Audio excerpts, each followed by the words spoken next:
All right, welcome to KX News on the Go.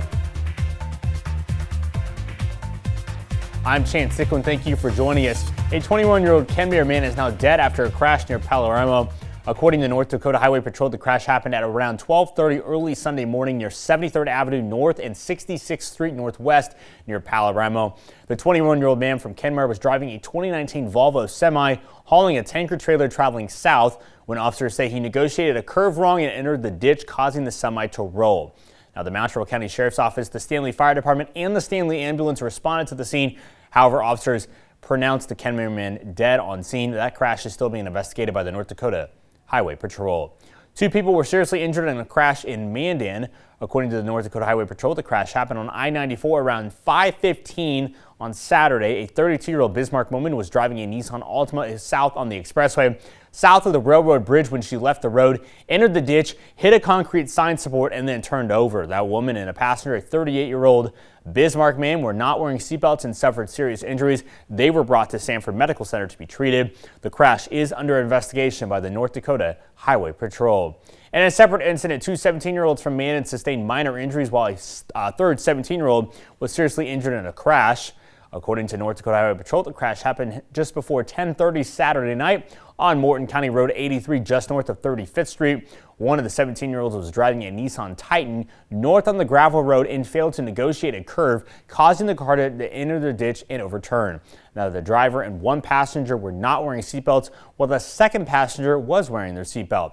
All 3 of them were brought to Sanford Medical Center to be treated. The driver was arrested for criminal vehicular injury while operating a vehicle under the influence of alcohol. That is a Class C felony. That crash is being investigated by the North Dakota Highway Patrol. And the spring travel season is just getting underway, but without the proper ID, you might be grounded at the airport. We're now 50 days away from the deadline for you to obtain a real ID complaint identification if you want to fly anywhere that's domestically. Now, once the real ID requirement kicks in, federal agencies like TSA will be prohibited from accepting state-issued IDs that do not meet the necessary standards. Back in 2005, though, Congress passed the Real ID Act in light of the 9/11 terrorist attacks, instituting a national minimum requirement for state driver's license and ID cards. Many states have already been issuing real ID cards for years. North Dakota began issuing them in August of 2023. Now, to get your hands on a real ID, you must provide, here you go, proof of your legal name, date of birth, social security number, legal residency, and 2 forms of verifying address before issuing a driver's license or card. Now, for many, simply providing your birth certificate, your social security card, and proof of name change, if applicable, as well as a bill with your address on it and a pay stub. Now, keep in mind that these IDs are optional and mainly affect your ability to fly domestically. International travel will start to require a passport in all, or still rather required a passport in all related visas. The deadline to get your real ID is March 7th. Now, here's Andre with a check of the forecast. Well, thank you so much, Chance. And we here in Harvey are seeing that snow continuing to fall on down, and it's coming at a light to even near moderate rate. And our current temperatures are at 25 degrees, and the visibility is at 3 miles. So again, make sure you're driving slow this morning. Now, as far as Lake Metagoshi, we also been seeing a little bit of that snowfall too, and temperatures are at 23 degrees, and the visibility is at 4 miles. So this snow is packing a little bit of a punch right now.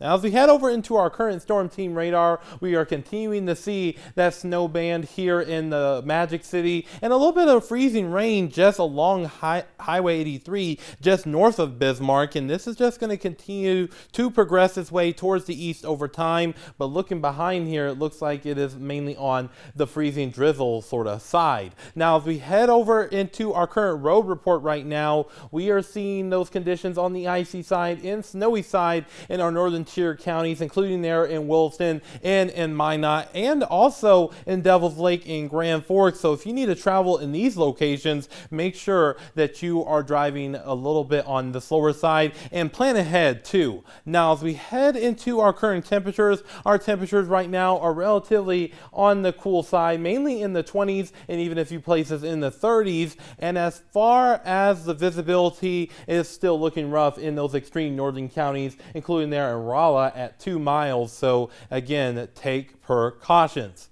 We have our area low pressure that's to our south, and that's going to continue to provide us with the chance of precipitation during the day today and also potentially into the day on Tuesday, and that is going to be before this area of high pressure builds on in, and that's going to help warm things up and also clear things out. So it's going to be a good midweek ahead of us, folks, so make sure that you are getting ready for it because it is going to be a quite nice time around here once we get to that portion of the week. Now, we will see this precipitation chances move on out throughout the afternoon and evening hours, and we will see a break from the precipitation as we get into the evening and early morning hours on Tuesday, and that's before we'll be starting to monitor yet another round of precipitation, this time for the southern portions of the viewing area. So that's something we're going to be watching very closely, and then once we get into around Tuesday evening and into Tuesday night, that is where we will see conditions improve and the clouds start to decrease.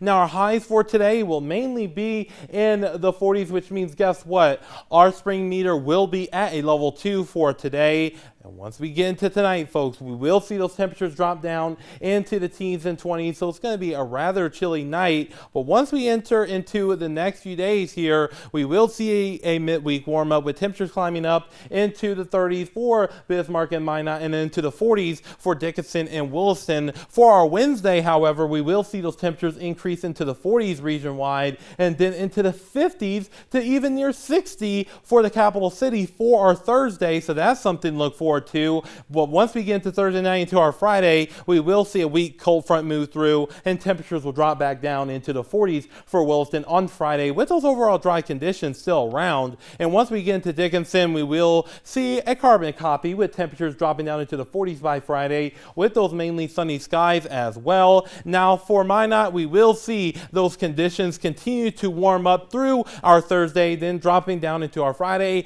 and then warming things up as we head into the weekend. And that same thing goes for Bismarck as well, with temperatures climbing up near 60 as we head into our Thursday. So Chance, it looks like that roller coaster for spring is continuing. All right, Andre, thank you so much. For everybody here at KX News, I'm Chance Dicklin. Thank you.